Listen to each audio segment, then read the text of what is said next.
የሰው ልጅ በወዙና በላቡ እንደማይኖር ወዝና ላቡ እንደማያኖረው አሊያም ደግሞ ወዝና ላቡ ከመብላትና ከመጠጣት በተረፈ የእግዚአብሔር ባለጠግነት እንደማይጨምርለት መጽሐፍ ቅዱሳዊ እውነት እንደዚህ ይነግረናል። መጽሐፍ ቅዱስ በኦሪት ዘፍጥረት ምዕራፍ 3 ከቁጥር 19 ላይ ለሰው ልጅ ለአዳም እንደዚህ የሚል ቃል ተናገረው፣ ጥረህ ግረህ ብላ።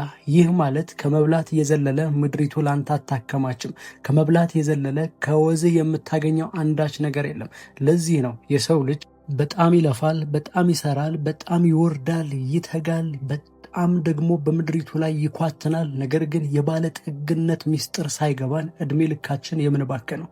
ሰላም የዳዊት ቤት ተከታታዩ፣ ዛሬም እንደተለመደው ለመንፈሳዊ ሕይወታችሁ እድገት ይጠቅማል ብለን ያሰብነውን መንፈሳዊውን ሐሳብ ይዘንላችሁ መጥተናል።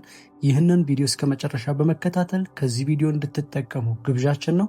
ለዚህ ቻናል አዲስ የሆናችሁ ግን ይህንን ቻናል ሰብስክራይብ እያደረጋችሁ ቤተሰብ እንድትሆኑ በፍቅር እንጋብዛችኋለን።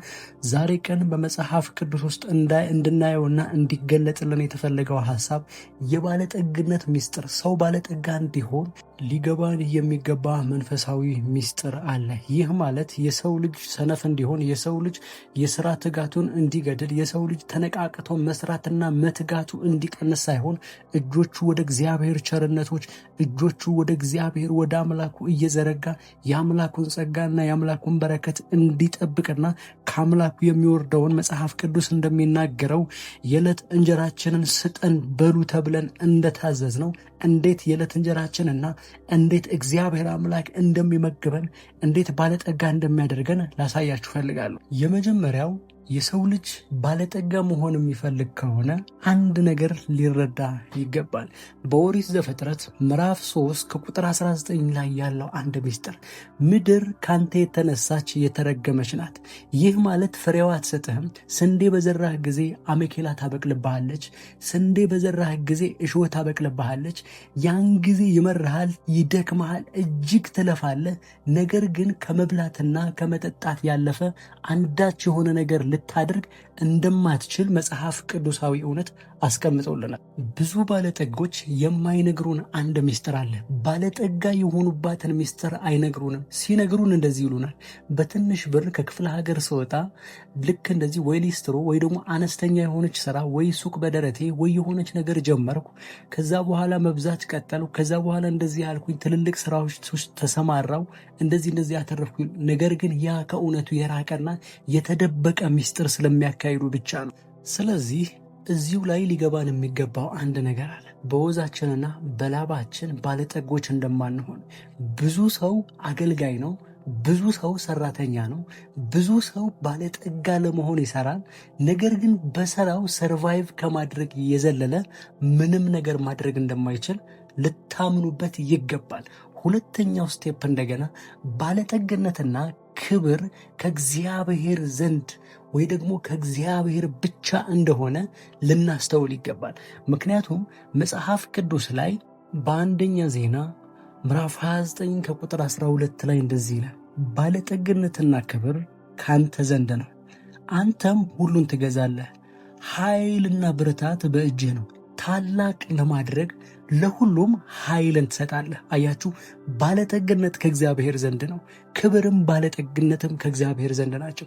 መንግስትም እግዚአብሔር ነው የሚሰጠው። እግዚአብሔር ሲባርከን፣ እግዚአብሔር ሲያትረፈርፈን፣ እግዚአብሔር የያዝነውን ነገርና የምንሰራውን ነገር ሲባርክልን ብቻ ነው በባለጠግነት ማማ ላይ የምንቀመጥ። መጽሐፍ ቅዱስ በኤፌሶን ምዕራፍ 1 ከቁጥር 3 ላይ እንደዚህ ይላል፣ በሰማያዊ ስፍራ በክርስቶስ ኢየሱስ በመንፈሳዊ ሁሉ በረከት የባረከን የኢየሱስ ክርስቶስ አባት ይባረክ ይላል። አያችሁ፣ እግዚአብሔር ካልባረከን የምንሰራው ባለጠጋ የምንሆንበት ወይ በጣም አናሳ ነው።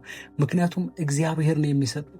በሉቃስ ወንጌል ምዕራፍ 10 ከቁጥር 42 እንደዚህ ይላል፣ ማርታ ማርታ ስለምን ትደክሚያለሽ? የሚያስፈልገው ጥቂት ነገር ነው። ማርያም መልካሙን ዕድል መረጠች፣ ከእርሷም አይወሰድባትም። አያችሁ፣ እግዚአብሔር የምንመርጠውን ነገር ነው ባለጠጋ የሚያደርገን። ለእግዚአብሔር የምንሰጠውን ቦታ ጭምር ነው ባለጠጋ የሚያደርገን። ዳዊትን ከእረኝነት አንስቶ እጅግ ባለጠግነት ውስጥ የከተተው ታላቅ የሆነ የንግስና ዘውድ እንዲደፋለት ያደረገው ለእግዚአብሔር በሚሰጠው ቦታ ነው። እግዚአብሔር ይባርካል። እግዚአብሔር ከአመድ አንስቶ ሰውን ሰው ያደርገዋል። እግዚአብሔር ድሃውን አንስቶ ባለጠጋ ያደርገዋል። ይህ ማለት ግን በእያንዳንዱ ሕይወታችን ውስጥ ለእግዚአብሔር ያለንን ቦታ፣ ለእግዚአብሔር ያለንን ታማኝነት ይወስነዋል። መጽሐፍ ቅዱስ መዝሙር 23 ከቁጥር 1 እንደዚህ ይላል፣ እግዚአብሔር መልካም እረኛዬ ነው፣ የሚያሳጣኝ የለም። በለመለመ መስክ ያሰማራኛል፣ በዕረፍት ውኃ ዘንድ ይመራኛል ይላል። አያችሁ፣ ለእግዚአብሔር የምትሰጡት ቦታ፣ ለእግዚአብሔር የምትሰጡት እምነት ባለጠግነታችሁን ይወስነዋል። ሶስተኛው እንደገና የኢየሱስ ክርስቶስ ድሃ መሆን፣ የኢየሱስ ክርስቶስ በዚህ ምድር ሲመላለስ የከፈለውን ዋጋ ማስተዋልና ማወቅ ይጠይቃል። ምክንያቱም አንድ ሰው ባለጠጋ ሊሆን ከሆነ ባለጠግነት መንፈሳዊ እንደሆነና ከመንፈሳዊ አካል እንደሚመጣ ልንረዳው ይገባል። በሁለተኛ ቆሮንቶስ በምዕራፍ 8 ከቁጥር 9 እንደዚህ ይላል፣ እርሱ ሀብታም ሆኖ ሳለን በእርሱ ድህነት እናንተ ባለጠጎች ትሆኑ ዘንድ እርሱ ስለ እናንተ ድሃ ሆነ ይላል። መጽሐፍ ቅዱስ ላይ እያንዳንዱ የተደረገው ነገር ሁሉ ቤዛ ነው። እያንዳንዱ ኢየሱስ ክርስቶስ የከፈለውን ዋጋ የቤዛነት ክፍያ ነው። አያችሁ፣ ኢየሱስ ክርስቶስ ድሃ ሲሆን፣ ኢየሱስ ክርስቶስ ተጠማው ሲል፣ ኢየሱስ ክርስቶስ ወፎች ራሳቸውን የሚያስጠልሉበት ጎጆ አላቸው ወይም ደግሞ ቀበሮዎች ራሳቸውን የሚሰውሩበት ዋሻ አላቸው፣ የሰው ልጅ ግን መጠጊያ የለውም ብሎ ራሱን እንደ ድሃ ቆጥሮ ራሱን ምንም እንደሌለው ቆጥሮ ወደዚች ዓለም ሲመጣ እኛ በእርሱ ምትክ የእግዚአብሔር ጽድቅና የእግዚአብሔር ባለጠጎች እንድንሆን ስለተፈለገ ነው። ስለዚህ ኢየሱስ ክርስቶስ ምንም የሌለው ድሃ ሲሆን፣ ተራብኩ ሲል፣ ተጠማው ሲል እያንዳንዱ ነገር እኛም ባለጠጋ ስለማድረግ ነው። የእግዚአብሔር በረከት በእኛ ላይ እንዲሆን በኤፌሶንና በቆላሲያስ እንደዚህ ይላል፣ እንደ ክቡር ባለጠግነቱ መጠን የባረከን ይላል። አያችሁ፣ ክቡር የሆነው ባለጠግነቱ በዛ ባለጠግነቱ ባርኮናል። ምክንያቱም የእግዚአብሔር ባለጠግነት፣ የእግዚአብሔር ክብር፣ የእግዚአብሔር ሀብት ክርስቶስ ኢየሱስ ነበረ። ምክንያቱም በዕብራውያን ምዕራፍ 1 ከቁጥር 1 እንደዚህ ይላል፣ ለአባቶቻችን በብዙ አይነትና በብዙ ጎዳና በነቢያት አፍ ተናግሮ ለእኛ ደግሞ በዚህ ዘመን መጨረሻ ዓለማትን በፈጠረበት በልጁ ተናገረን ይላል። አያችሁ፣ ዓለማትን የፈጠረበት ወይም ደግሞ ሁሉን ወራሽ የሆነው አንድ ልጁ በእርሱ በኩል እኛን ኮሚኒኬት አደረገ፣ እኛ ጋር ተቀራረበ፣ እኛን ባረከ፣ እኛን ከኃጢአትና ከሞት ዕዳ ነፃ አውጥቶ እግዚአብሔር አምላክ የራሱን ጽድቅና የራሱን ባለጠግነት ወደ እኛ እንዲገባ አደረገ።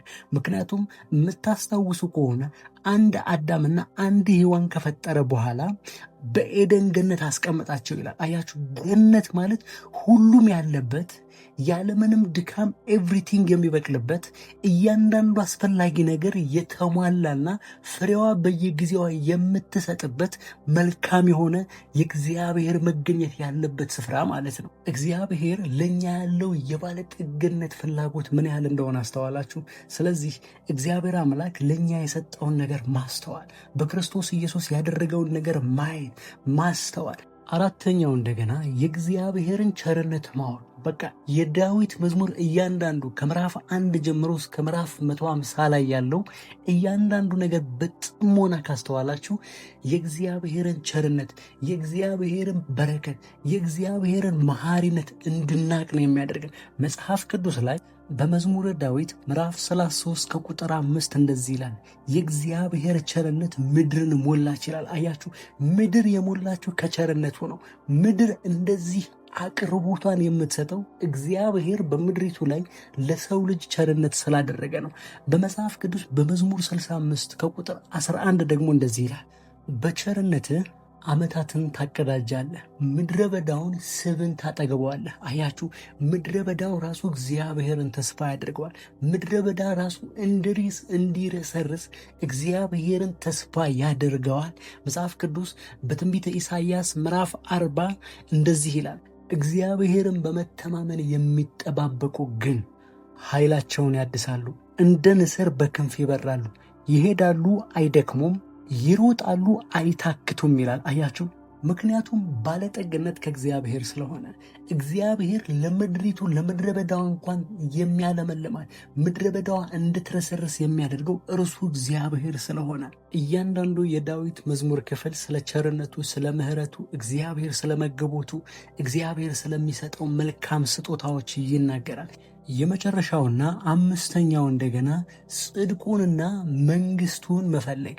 ምክንያቱም እግዚአብሔር አምላክ እችን ምድር ዲዛይን ሲያደርጋት ወይ ደግሞ ተፈጥሮን ዲዛይን ሲያደርገው ወደ እግዚአብሔር የቀረበ ሰው ምድሪቱን እንደሚገዛና በገዥነት እንደሚገለጥ መጽሐፍ ቅዱስ ላይ ይነግረናል። በማቴዎስ ወንጌል ምዕራፍ 6 ከቁጥር 31 ላይ ስለ አንድ የባለጠግነት ሲስተም ክርስቶስ ኢየሱስ ነገረ። መጽሐፍ ቅዱስ እንደዚህ አለ፣ ስለምትበሉትና ስለምትለብሱት አትጨነቁ፣ ይህስ አሕዛብን ይፈልጋሉ።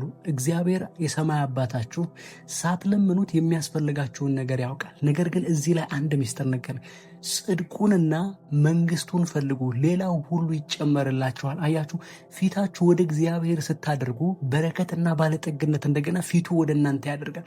ፊታችሁ እንጀራን ፍለጋ ከእግዚአብሔር ፊታችሁ ባዞራችሁ ጊዜ እንደገና እንጀራና ባለጠግነት ከእናንተ ይሸሻል ማለት ነው። አያችሁ፣ ስለዚህ ከእግዚአብሔር ተለይተን የምናከማቸው አንዳች ነገር አይኖርም። እግዚአብሔር የሌለበት የምንፈጥረው አንዳች ነገር የለም።